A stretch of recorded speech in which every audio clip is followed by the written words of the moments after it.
Good morning, good afternoon, good evening. This is Andrew Turner, founder and host of the G&T Sessions podcast. And today we have live from the other side of the world, Mr. Andrew Arn. Hello, Andrew. How are you? Hello there. Doing fine, thanks. So, how's the weather in lovely San Francisco? It is, it's a balmy 72 degrees, which is, I guess, what, 16 degrees Balmy. Celsius? Okay, No, that's nice. it's pretty nice here. Okay. So, thank you for coming on the show. I know it's taken a while to get you on the show, but I'm glad you're here now. And Well, I had to wait for the 100th session, right? Like, I can't be exactly. 99. I got to be 100. Oh, have you really? Okay. Nothing like putting a marker down, is there? That's right. Yeah, so we're trucking to 100 episodes on the G&T Sessions podcast, and it's great to have you in that first cohort, that first 100. Yeah, so I know that, Andrew, we met, it's actually 7 years ago that we met in Mountain View, California, in the January, when we worked together at a very interesting, as we could say, software company that deals with data, and had a lot of interesting journeys together and late nights and early mornings. But I know we'll get into that in a minute. But yeah, supposed to open up the show and open up the episode is for people that don't know who Andrew Arn is yet. I mean, could you just maybe do a quick intro, explain, what gets you up in the morning at the moment, what's in your world, what's going on in Andrew Arn's world? Oh, well, thanks. Let's see. I've been in data for a while. So my background is primarily in finance space. I worked at the NYC Euronext, so we were in 12 countries and 23 electronic market centers. So basically, we dealt with a lot of super toxic data, and we had to manage it. So um, that put me in the crosshairs and put me very close to like regulatory groups as well as customers, like really um, very aggressive bankers, shall we say. And so it was a fun experience. Taught me a lot. It also created a lot of um, very specific, strong views on how to manage that type of data and what to do with it after it gets created, and actually how to care for it and how to actually get rid of it. So it's all about that life cycle and how to get the best use out of it. So that's really most of my professional background. Other than that, I live in California, and I also cook, and what else do I do? Many other things. So, What do anyways, you back to cook you. then? If you're saying you're going to be a cook, then you got to tell us what delicacy you're good at. Then what's your favorite dish? Wow, I probably shouldn't answer that because there's probably some vegetarians out there, but I've been working on barbecue stuff. So I've been practicing and trying different techniques with using sous vide methodology, and then using different temperatures, and then finishing with a really high temperature to kind of optimize, for time and taste and other things. So um, it's kind of like a science project more than cooking, but it's paying off. It's working out okay. And what? So if I came to your house, what would you cook me then as a meal? Oh man, we order takeout. No, we probably order a That's steak. cheating. That's cheating. We go to the butcher, get a steak, get a tomahawk or something big or some fish, and we'd sous vide it, and then use a mesquite charcoal grill. Mesquite burns really hot, so it's around 700 degrees or more, and that's kind of what you need. So I sous vide fairly low at around 95 or 100 degrees, and I do it with a perfectly sealed vacuum bag, so there's no air. Just if you're wondering. Yeah, and then the finish on the 700 kind of gives you that crust, and you actually can't even tell it's sous vide, and it makes it so that it's harder to screw up. That's basically. And was your love for cooking, was that inspired by your mother then, or what triggered that, or you just had this kind of Yeah, like definitely. chef inside you? Definitely my family, but also really eating has had a lot to do with it. And actually going and eating a lot of maybe bad barbecue, and then realizing that some could really be good and some others not so good. And they start off with the same ingredients, right? So how is it that you arrive at such different results? And to kind of sneakily stick that back into the data world, um, the data that comes out of, let's say, a matching engine, right, is actually very empirical facts, right? What happens afterwards really determines the difference in value. Is it classified? Is it fresh? Is it old? Is it masked? Right. So, like a good steak, you can arrive at very different. You can arrive at very different outcomes based upon how you manage it. So, a lot of Hmm. people think that like cooking or managing data is kind of like a process. They take it for granted, but actually a lot goes into it, and it could really affect that. There you go. How's that for a So, researcher? you don't want to get the ingredients to go stale. That's what you're saying, basically. Otherwise, you're gonna have some disappointed guests. Yes, yes, and you have to have it cooked enough, right? There's like timing, right? And it's the method by which you do it. You have to make sure that it's not contaminated. Um, and so, yeah, right. And you have to have the right data go to the right person. So, like in a financial Oh, institution, the right plate goes to the right guest. exactly, exactly. Yeah, but like for instance, if you do a trade and an exchange, you know, in the United States for sure, but definitely even most of Europe, um, the the sell side is publicly announced, right? So people know the Hmm. price discovery, right? The price is Yeah. going up, it's going down. The buy side, however, is confidential, right? Because that's Okay. not necessary to know. So it's very important never to release the buy side unless it's a legal case. So there's all these rules governing how that dish can be prepared, to use that Hmm. metaphor, right? And it matters a lot. It Hmm. can give unfair advantage to certain people. It could also um, uh, be very useful to figure out other things like maybe some illegal trading strategies, for instance. So um, those types of those types of characteristics are very important. Right? So what you're saying is that when you dived into that original Euronext New York Stock Exchange kind of experience, that kind of like built your love for data.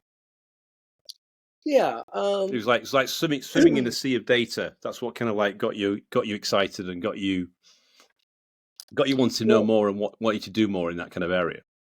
yeah. I mean, if you listen uh, to just an unfiltered stream of news or random facts about data, a lot of times you get a skewed perspective, right?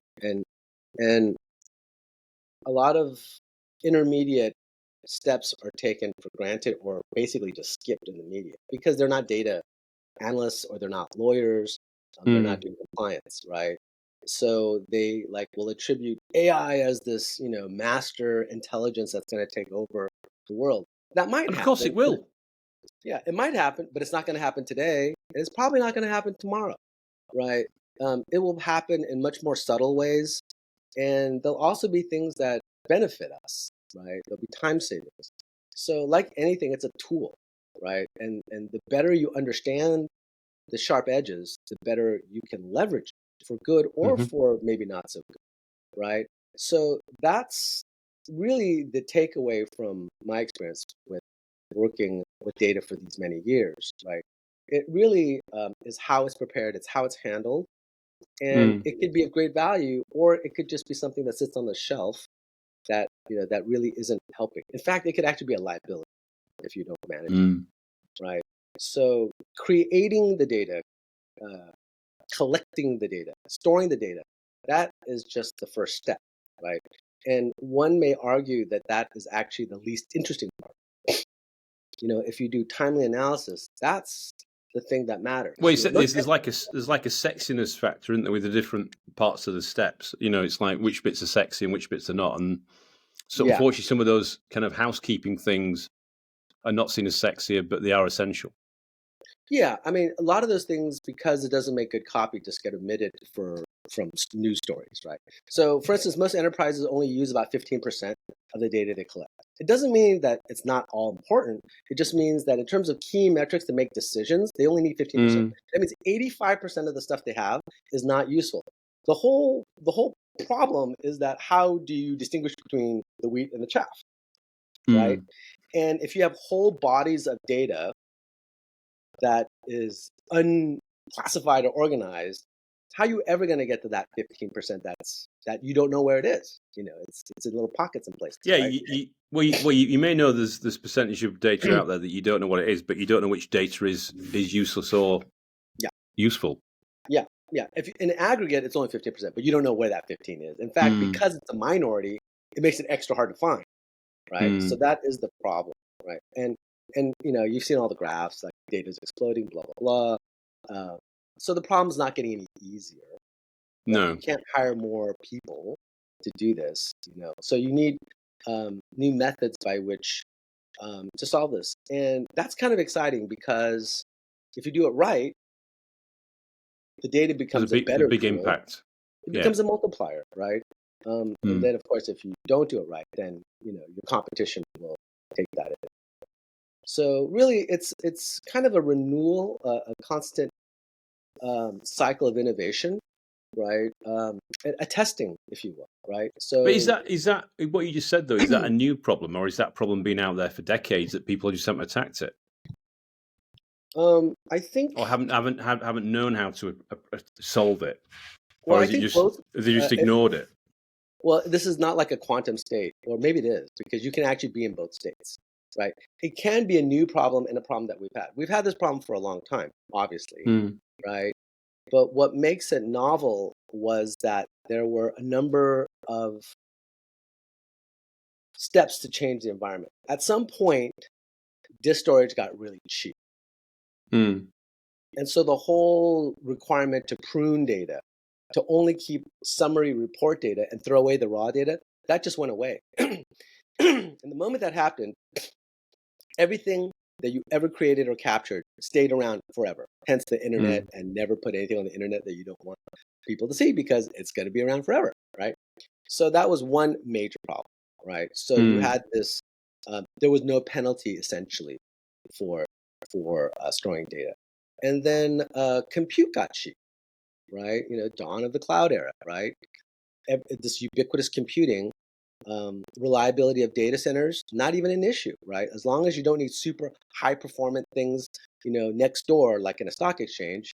For most everybody else, like Netflix, you run that in the cloud, right? So those two elements really fundamentally change the complexity and the amount of the data real estate package. It just was immense. It exploded, right? And when that happened, all the tools that we were using before were no longer as effective, right? We needed new tools. And that's really where innovation came about, right? So in that space, you need AI to be able to sift through that. So an example that is not like the trite Gen AI example would be something like in pharmaceutical research. If you have summary data, you necessarily drop off the actual raw data, right? Because it's shaped somehow. And that introduces inherent biases. And that might be great for the tactical objective. But strategically, what happens is over time, that time series data in the raw form might be hiding a weak signal. That might be why would they do that? Why would a life sciences company do that? Why? I mean, that just seems ludicrous that you would get rid of the raw data just to have summary. Is that because they think there's a constraint, or they don't have enough storage, or what? I don't understand that. It's not, well, in the past they didn't have the storage, but after the storage came, they kept doing it. Why? Because the summary data is also called a report. It's a finding, right? It's a conclusion of something, right? So a lot of times they would not go back to the raw data. With modern tools and being able to use machine learning, you can always go back to the raw data. There was no penalty for that, right? As long as you could access that data, you could re-tag it, right? You wouldn't So quick question. For people who, I mean, obviously, some people on this list, this episode will know what machine learning is. It's quite a common term that's now banded around in all these different meetings. But what's your definition of machine learning? Because I know it's like buzzword bingo is the technology industry these days. What's your definition of it? Any thoughts on that? Really, I guess in the most basic form, I guess it would be, we could talk about supervised learning and training and self-training, but really it's a method by which you basically teach a machine to look at data like a person, right? It's pattern matching, it's pattern identification, right? And then it's recursive. You do it again based upon what you might find, right? So you can optimize for certain objectives, right? Some rules and some models, right? So we want to find the best customers to market to. We want to find the best patients to try a new drug, right? And so with the help of a person, you can build a model, but then the model can be run at massive scale, at massive amounts of data. Will those processes ever be as good as an individual? No, but they don't get tired, and you can make millions of these processes where you can't do that for a person. So what that allows you to do is that person, right, who actually knows what the data is and what they're looking for, can now do higher level functions. They can take that collection of data that they're looking for, that machine learning might have offered up as some options, right, and some good candidates, and then they can further refine the model and run it again, or they can take the results and do something else with it, right? So in the case that I talked about earlier about that weak signal, there's some new innovations. So there's some new discoveries about, let's say, some drug interactions or some weird combinations that turned into this unexpected result. They want to know if that had happened before. Right. Is there a trend? And if they weren't looking for that in the past, there would be no record of it in these reports or findings. And that would be like a weak signal. So you'd have to go back maybe a couple of months, a couple of years, a decade perhaps, right? And so that scope of analysis is fundamentally different. So when you say, is it the same or is it different? That is different. There was no way to have that scope of data. So I can understand that. I can understand the machine process. I can understand the machine bit. So what's the learning bit? When you say it learns, what does it do to learn? What does it do to learn? Well, basically, it learns what you want it to learn, right? There are rules. There are scoring mechanisms that you set up, right? In supervised training, an expert will score them, right? And it learns what's good or what's bad. It will do more of the, look for more of the good stuff. Human interaction. Yeah. Yeah. There are ways that you can use self-learning, like you can create synthetic data sets and then train that against the original data sets for a known set of conditions you want to match. Like, hey, we're going to create, a synthetic copy of these customer transactions, and we're looking for certain ones, but we know the good ones are here. And when you come up with them and match them, we'll check them against this, right? And then adjust what is a good customer until you get to that list, right? And so that would be supervising. But once you get to that list, and a human being maybe has to call them or ask them something or send them a targeted email, that person could do now a higher level bit of analysis and say, okay, look, that's great, but this person we know that they're going to move out of the country. So we don't want to market them real estate in California because they're going to move to Australia, right? So they might have insights or other information that might be more pertinent, right? So they can make a higher level set of strategic decisions, or we want to go to a younger demographic, or we want to go to an older demographic. The younger demographic is too risky, So there can be some additional things that you can add at that higher level. So you can take that knowledge worker, right? So kind of a bucket for, analysts and anybody who deals with data, and they don't have to do the mundane things, right? So the machine learning really, right now is best used for kind of the more mundane, lower level analytics. It can make recommendations, but is it ever going to replace like a physician? Probably not. It can give you options, but you probably want a trained physician to make the final choice. And the physician may agree with the AI machine learning suggestions. Just like a radiologist will look at an MRI and give them their opinion, it's going to be the doctor that makes the final choice to say, hey, they're or right, the surgeon or something like that. Or go do it again, right? We don't have enough. Take it from a different angle. right? Take another picture, or So, go so I know scan the you, data with different variables. so I know you mentioned you started in financial services, and now you mentioned life sciences. But I mean, is this a cross-industry problem? Do you think? I mean, are people in pain across industries, or is it just in is it just in particular types of organization? Or are you seeing this across the world, across industries, that people are struggling with this? Um, I mean, it's not it's not completely ubiquitous, but it's pretty close, right? So, there was a time when, there was not very much differentiation between like databases, like I'm a DBA or I work with databases. Well, yeah, you do, but that's really like a tool and you Mm-hmm. use it for some other purpose, right? Mm-hmm. So data is like that. Data is a foundation to build other things. So anywhere Mm-hmm. there's data, they're faced with this problem. There's certain verticals where the data uh, freshness becomes more critical. Obviously, in Yeah. the financial space, it can be quite critical. Um, Mm. in medicine, it can be critical. Mm. Um, Insurance to some degree, but less so. If you're selling consumer goods, maybe not that critical, or maybe it is, right? Maybe there's a new weather pattern, and you want to change your inventory and marketing based upon this weather pattern, right? Move those Either ice creams. Move those ice creams. Yeah. Yeah, or basically, discount first aid products and put them at the top so Mm. that you can do a public service. Assortment. Like, Yeah. Yeah. yeah, Mm-hmm. I'm doing the nice side. I mean, you could also raise the prices of those things, which would be a bad thing. But um, pricing, timing, and pricing is very important. So maybe I take that back. There's a big company that starts with an A that is very, very good at pricing, and their pricing Mm. algorithm is one of their What I mean, the ones that's like a competitive jungle, advantage. What? the one that's maybe a jungle as well. Yes, yes. Yeah. So, they have a huge advantage over like traditional brick and mortar companies because not only the brick and mortar, and they have inventory scattered all over the place, and their infrastructure isn't designed to be an online presence.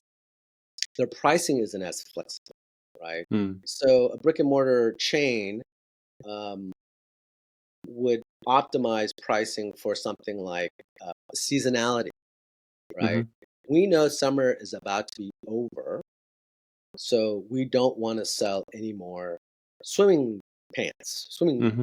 gear, equipment, right? Yeah. But we have all this No stuff more. we didn't No more sell. snorkels. No more Yeah, snorkels. but we have all this equipment.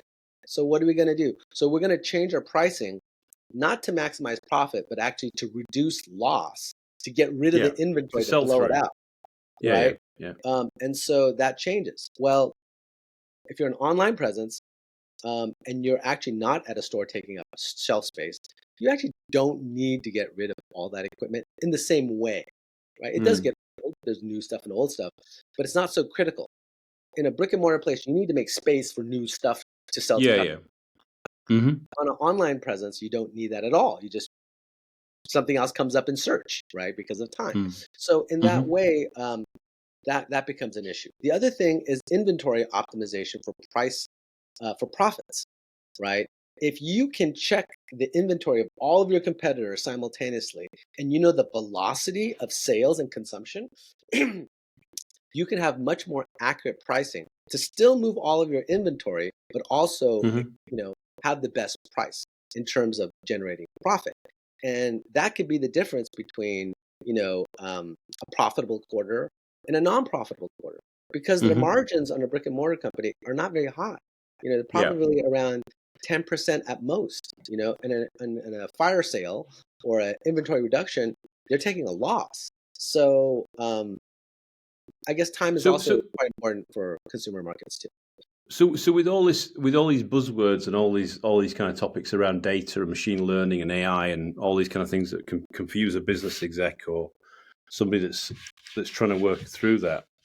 Who that phrase, I used this phrase before, like poster child.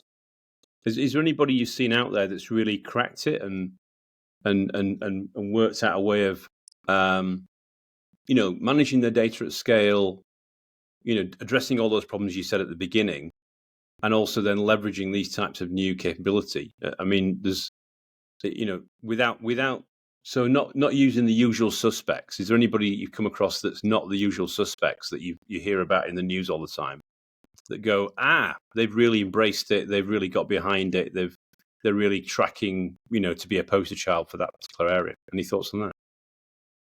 Yeah, I do. So, like, I'm biased in terms of data classification because of the company that I started. But a lot of times people think of data classification as a point in time. Once it's classified, it's done. Likewise, adopting new technologies is something that's done, and now they're all set.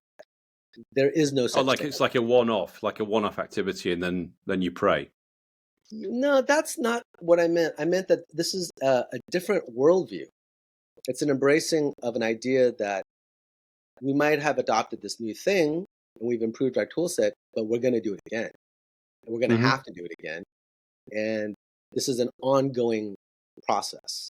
Yeah, right? It's continuous. While we use technology to improve our productivity and efficiency, we have to spend research and energy to make sure that we're keeping up with current technology. So having said that, there are a few companies that are leveraging technology in a very interesting way. But they're using technology not in and of itself. They're using technology in terms of application, right? The ones that are clever, the ones that are innovative, are able to use it in such a way to solve real world problems for specific use cases. A generalized tool and a generalized solution is great to demo, to look at, but does that really solve your business problem? Not really, right? So there is, for instance, there is a social media company that a lot of professionals use, starts with an L, and I got a notification Never heard saying, of it. I got a notification saying, would you like to improve your profile? And I thought, well, that's kind of insulting. Like, does that mean my profile's no good?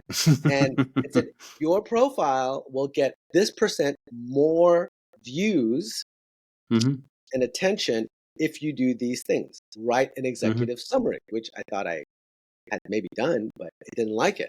And what it did is use generative AI and wrote one for me and said, would you like to use this? I could have just hit yes and it would have sounded awful. So I kind of tarted it up and sent it, right? But that was just for me as an individual making my profile, whatever, better. But if you think about it as a system, it improves the whole system, the whole community for everybody. Yeah, it raises the bar for everybody. Yeah. Well, it makes the search more useful, right? And it captures a different type of data that didn't have before. This nice summary, right? And it's current. And to make the cost of doing that less, they took the opportunity to write a draft for you, which summarizes what you've been doing, what you wanted to do, and your past experience. And they have these nice little sections. And it was very concise. It's formatted in exactly the same way I'm sure that all the other ones are formatted. So now, I opted in, and now you can do searches based upon those summaries now, right? Because now you have a normalized data set, right? So that was very innovative. And that's an example of how this idea of revolution is not really practically what happens. It happens sometimes, but usually it's evolutionary, right? Something new comes along and they adopt it and it makes an incremental change. Over time, the velocity is fast and it's getting faster. So over time, it seems like an explosion and change, but really what's going to happen around us are all of these things are going to start to improve, right? Things are going to get much better, right? Obviously, chatbots are there, right? But you can use chatbots for a lot of perhaps different things that people didn't think about, right? You can have them read and summarize with some training and some fine tuning things that people don't like to read. Like, who wants to read logs?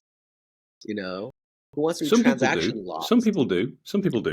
No, not not millions and millions of like lines per day or per hour, right? So they can analyze for trends, the weak signal. They can go back and say, we want to look for this new thing, um, that we were looking for because there might be a suspicious activity. Go see if there's a pattern of them. Last 5 years, they can just go do it, right? So those are the things that can happen. And because we are able to use Gen AI, it can read and understand language so well. Really a lot of those documents, non-structured text, just becomes much, much uh, easier to categorize and tag. Yeah, more accessible. Yeah. Yeah. So I suppose I know you didn't actually explain what you are doing today, but I understand that you are running your own business. Could you just explain? Well, I suppose you are, I believe, the business leader of a business, right? So you're occupying a CEO role, is that right? Yeah. I mean, without making it an overt commercial, which is not the point of this, I am the CEO of Praxi Data, Right. and we specialize in classification of data at a large scale and doing something smart with it. Basically, doing what an analyst would do, but at massive scale, and doing something kind of interesting, right? Creating So derivative insights sometimes. So that's basically that. It's a foundational play for tools that don't have that capability, which is actually quite.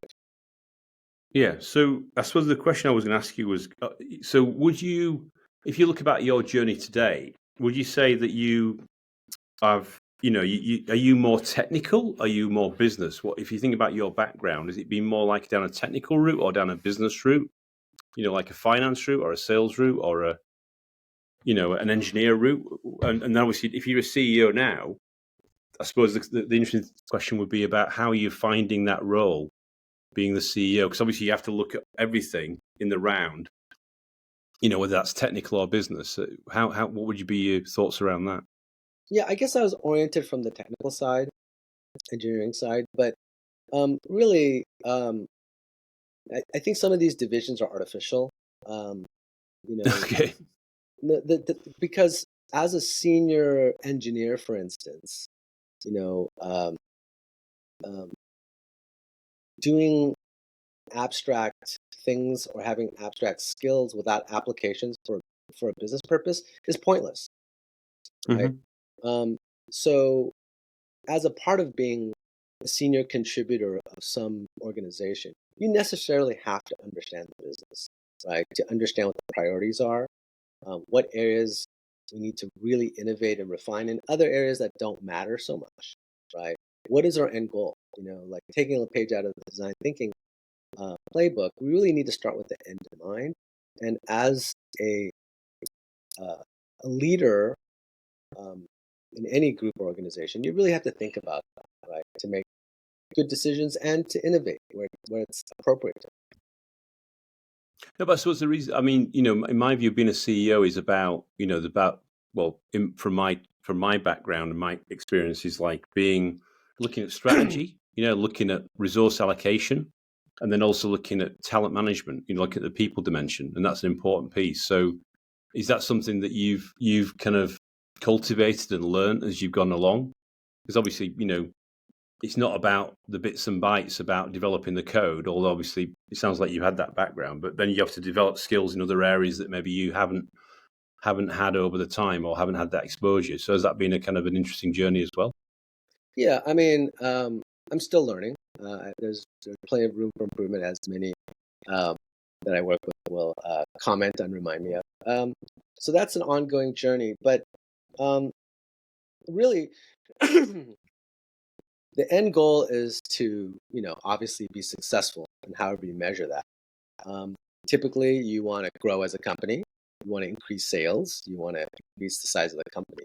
That means you got to do something right. That means you need to direct your efforts, your innovation, on the things that will best advance those objectives to grow, Hmm. right? And so that necessarily means you need to know a little bit about everything, right? You need to know what team will work best together.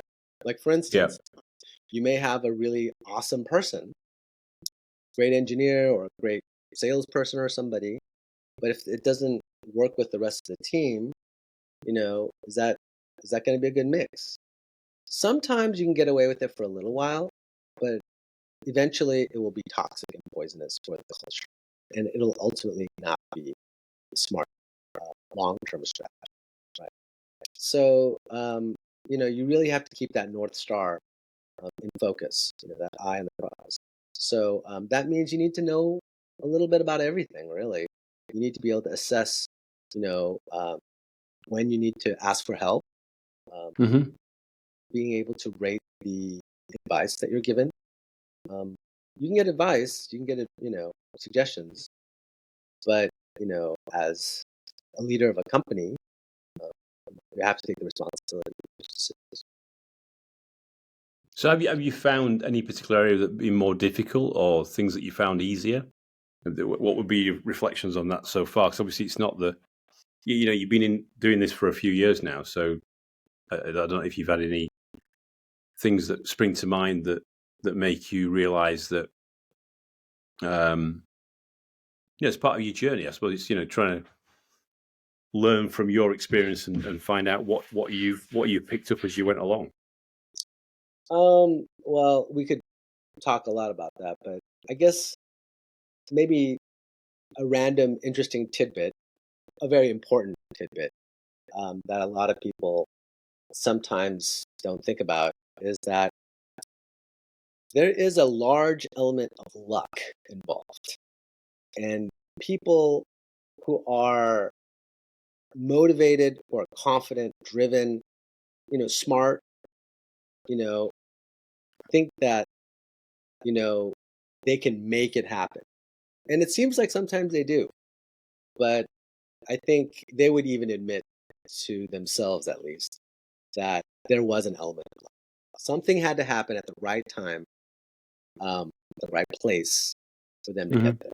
You know, it could have been a helping hand from a mentor that did a course correction. It could be a lucky deal that came in just at the right time. Um, or something happened to your competitors. Mm. So there's an element of luck, and I think it's a little bit of hubris to think that it's something that you make your own fortune.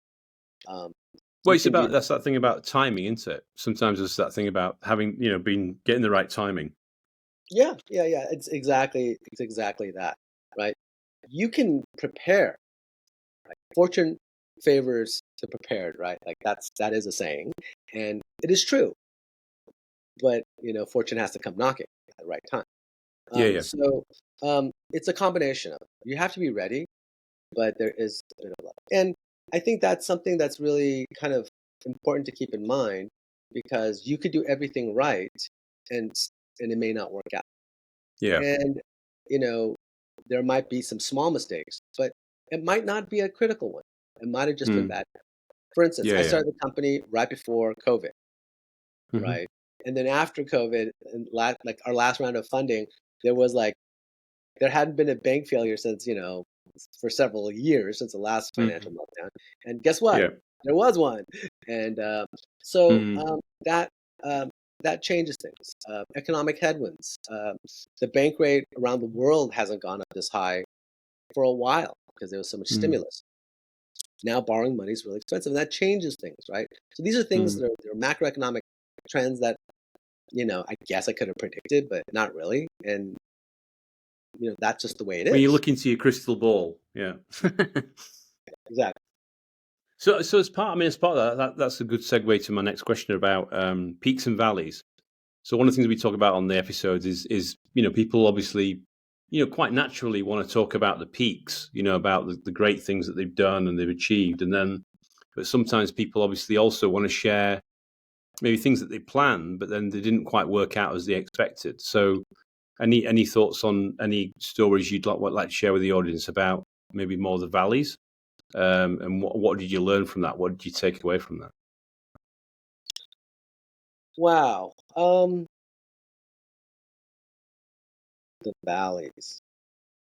If you look at startups and you look at their timelines, um, interesting things happen, right? Sometimes people focus on the successes. Oh, we got like we went IPO in like 4 months, right? Like that really doesn't happen very often, if ever, really. Um, they really don't talk about things that have to happen before they got to that state.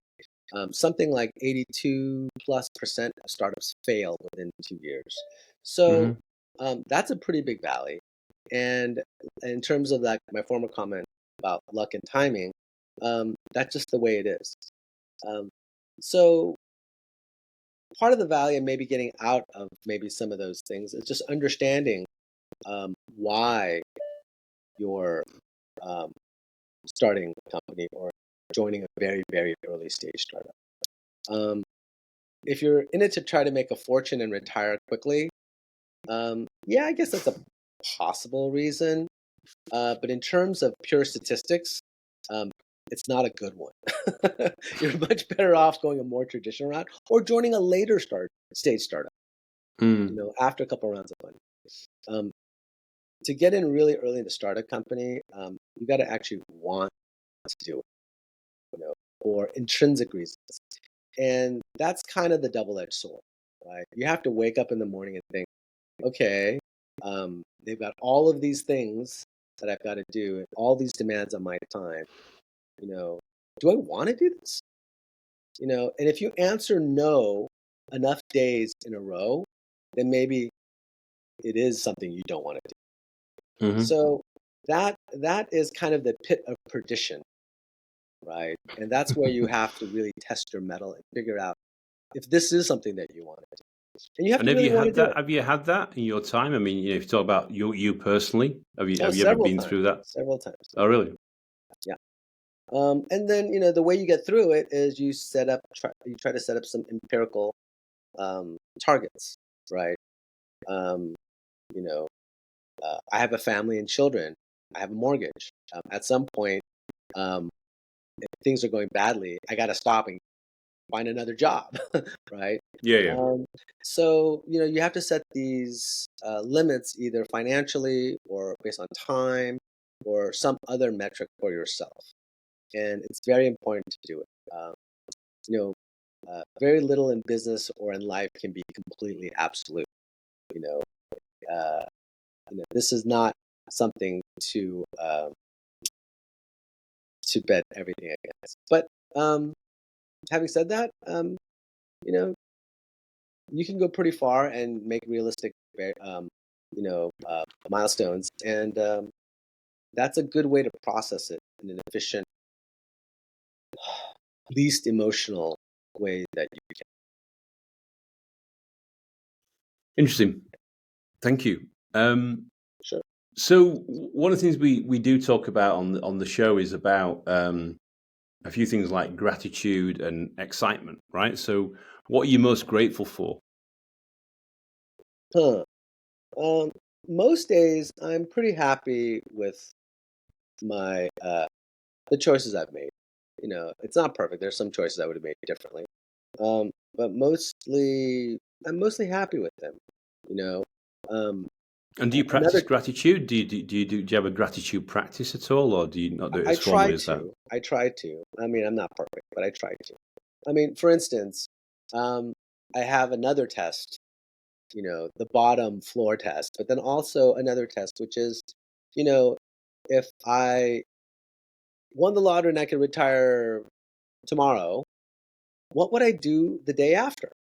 You know, Well, and it depends then, if you play it depends if you play the lottery in the first place, I suppose. well, let's say I did, and it happened, right? So all the bills are paid, and the kids are taken care of, and everybody's happy, and all that. In terms of a financial concern. Um, so the question is, what would you do the day after? You know, and oftentimes my answer is, I would do this. I would create another startup. And so if I can still answer that, then I know I'm doing the right thing. So that's something I am very uh, happy and grateful for, right? That I have the opportunity to do. Not everybody does. Not everybody has, the time or the resources to be able to take that kind of a risk. Hmm. So they have to take care of family members, whatever, right? Hmm. So these are things that are not easy for everybody. Interesting. Okay. Thank you. So on the converse of that, then, what are you most excited about at the moment? I mean, obviously, I know you talked about you're in this data space. You know, it's not going. The data's not disappearing down the plug hole. It's obviously increasing, like a bath with a plug in, and it's like nobody's taking the plug out of the bath, so I think it's called a it's going to faucet. overflow. Yes, I think it's Called a called a faucet. faucet. The thing that You can fills the call it. water is a faucet. Yeah. Um, Well, no, I was thinking, you know, if you take the plug out, then obviously all the water, all the data can go down the drain. But obviously, that's not going to go anywhere soon. So, what are exactly. you most excited about at the moment in your world? What's getting you excited? What's motivating you when you have those dips? And Yeah, what's getting you? What's lighting you up? I think what's making it interesting is, kind of the trend or the pattern that I saw when I was still at the exchange working with financial data, which is really just better ways to understand uh, data more effectively to make better decisions, right? That longer arc is increasing, especially with Gen AI, especially Llama, which I think is going to be, as a prediction, I think it's going to Is that become llama the animal or llama something else? the open source project. Thanks for that nice little softball aside. Yeah, it's based on large language model. They put some extra letters, made it Llama. It's a great project, but I think that might be the answer for enterprises that have concerns around privacy and controls over their data. They can leverage the community and uh, advances in the project, but still be able to adhere and fulfill their obligations around data privacy and not leaking data. But Those are isn't kind of, llama coming out of Meta or Facebook? Is that right? there are Or is it an open source? it is an open source project. There are contributors from various companies, and they benefit too. Oh, okay. Right? So it's not. I mean, it's not completely It's not like a altruistic. proprietary meta or something like that. Yeah. Yeah. So And it's why do you say that? Why do you say you're excited about llama? um, What's so special about that? Because obviously there's all this buzz about these different tools, these different platforms, what Microsoft is doing, what Google's doing, blah blah blah. Why are you most excited about llama?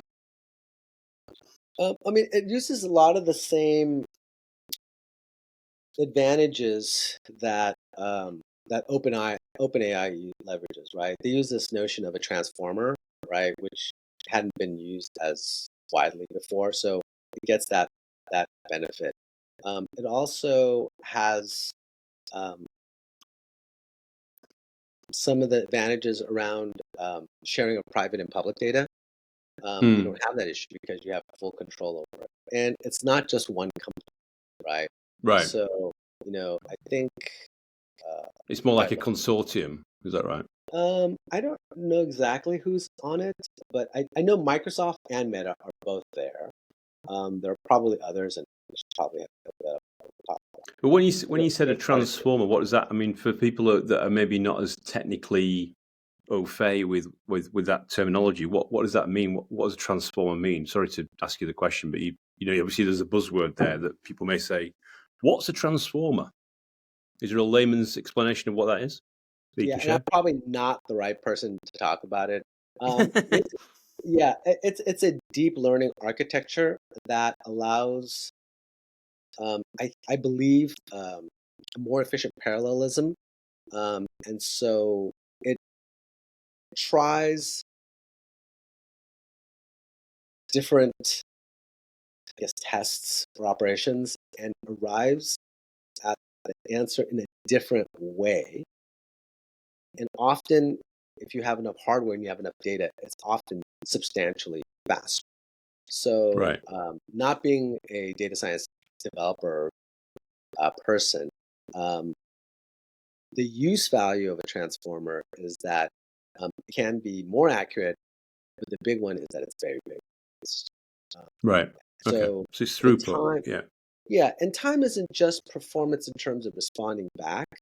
Mm. Also the number of iterations. Remember, we have to train, you know, AI and machine learning. So the whole process of preparing data, um, coming up with some ideas, some questions, asking questions, and then Mm-hmm. asking more questions. It's iterative, right? And if you can do it Mm. faster, it's just better, right? Mm. Um, there's some person, some very smart person. I think they were at Google that wrote a paper on this several years ago. Anybody who's interested, I guess you should look the person up. Um, yeah, it's a Google white paper on Right. Okay. Cool. Google Well, Brain. maybe if you It was the Google Brain team. Google Brain. Okay. Well, maybe you can share that link and we could put that in the episode when we publish it. Sure. But yeah, I mean, so to try and wrap up today's episode, one of the things that we do talk to when we talk to our guests, we talk about, you know, they've been through their journey, they've learned a lot, you know, they've been through their peaks and valleys. For people that are just embarking on their journey, or they're maybe partway through their journey, or even, you know, the same stage that you're at, you know, what are the, you know, pearls of wisdom, the takeaways, the kind of the big golden nuggets that that you would want to share with the audience from the desk of Andrew Arn? Oh man, I think this is where I'm supposed to say something upbeat and like fantastic. Um, So tell it to you, mate. It's your um, call. It's yeah, your I mean, episode. I think the big takeaway is that you know the future is bright. Um, a lot of times it sells more newspapers or clicks to to paint all technology in the most horrible light. But I think this is, the new crop of data tools is where the action is. I think the process by which we do analytics, the process by which we transfer data, store data, I think those are all becoming commodity, right? The insight's really going to be coming from um, understanding the data, not even the data itself, right? Um, so in order to do that, well, obviously you need to have data. So as things become more commodity, the insight from the data is going to be the most paramount thing. So More what does precious. that mean? Yeah. That means methodologies to understand that data. Um, and probably the most important thing is probably going to be access to uh, or IP rights to certain data. So I think that's going to become the new uh, real estate, Mm-hmm. bodies of clean data that you can verify as being clean, being relevant. Um, because those other things are becoming more commodity, um, the So that takeaway is more on the business side. What about any personal learnings you want to share? well, it kind of leads to that because the data Okay. estate is the new oil. It is the new valuable thing, right? Mm-hmm. Because you can get the thing that I talked about, which is that understanding. And we're pivoting the company to that direction. So I think my vision that I cooked up many years ago um, is still accurate, and it's bearing fruit. So the exciting thing for me is that this new state of affairs is actually coming uh, into reality, which is that orientation, that shift from the machinery, the sausage making of the thing, right, to the raw materials to get to that thing, which is going to be that new database. So it's going to be important for pharmaceuticals. There's going to be great advances. The better that we can manage and get that data and get access to that new data estate, we'll get new innovations. We'll get new therapies, right? Autonomous driving. It's all about the number of miles you can track, right? And we're getting to that point. So I think that understanding that and being able to predict when that's going to happen is really exciting because it's happening at a faster rate. And, I think our lives can be better. And any personal takeaways? You know, so say if somebody's like wanted to be a budding entrepreneur, be a budding tech CEO, work in Silicon Valley. Any advice to them? Wow. I guess the biggest thing is remember why you're doing it. It's supposed to be fun, and if it's not fun uh, for a long Reconsider. time, yeah. Well, figure out how to make it fun. Right? That's the big takeaway. Make it fun. Okay. Cool.